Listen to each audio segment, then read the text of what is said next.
practice your English in the cafeteria ชัวไฮลูอังกฤษและลูมิกาเขาชัดเจนนะมั้ง What do you want for lunch ก็สานอดัชชีตัวกับโปรชูแล้วฮัดเดียก็สานอดัชชีวชูนะ I want a French dip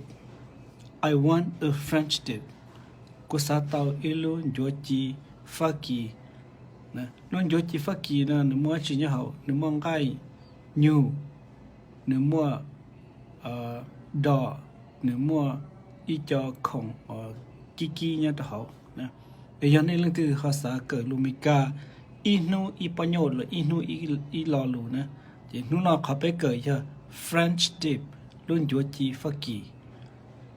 French dip